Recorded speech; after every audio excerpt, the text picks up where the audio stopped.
सर्वांना नमस्कार. सद्गुरू श्री गोंदवलेकर महाराजांच्या अमृतमय वाणीला नमन करून आजच्या प्रवचनाची सुरुवात करूया. 29 एप्रिल रोजीचं पैशाच्या आसक्तीत राहू नये. सद्गुरू श्री गोंदवलेकर महाराज यांचं आजचं प्रवचन भक्तिपूर्वक ऐकूया. कामवासना आणि पैसा ही दोन्ही परमार्थाला विघातक आहेत. पण मला जर कोणी विचारले की त्यातल्या त्यात जास्त घातक कोणते ते सांगा, तर मी सांगेन की पैसा हा त्यातल्या त्यात परमार्थाला जास्त हानिकारक आहे. पैसा हा भगवंताची निष्ठा फार कमी करतो.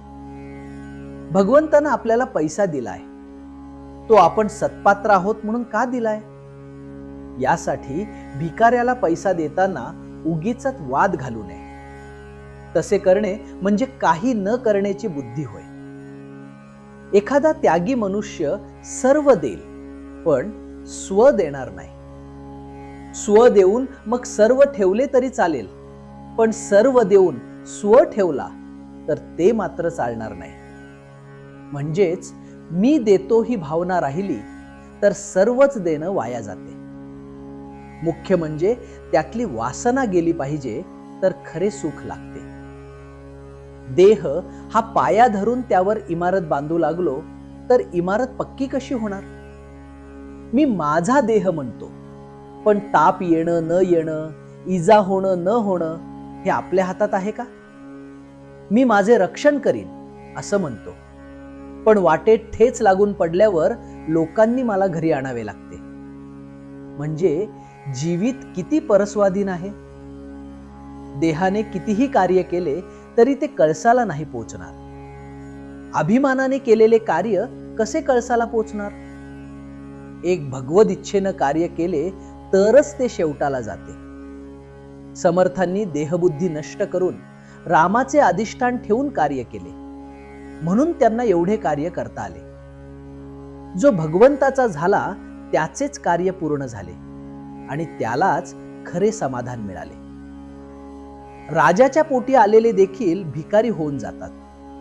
मग मी संपत्तीचा कुठे गर्व करावा? पैशानं प्रेमात बिघाड येतो आणि अगदी जवळचे नातेवाईक सुद्धा दूर होतात. मी खरे सांगतो, पैशाच्या आसक्तीत तुम्ही राहू नका. ही आसक्ती नाहीशी करण्याचा सोपा उपाय म्हणजे संत समागम हाच होय.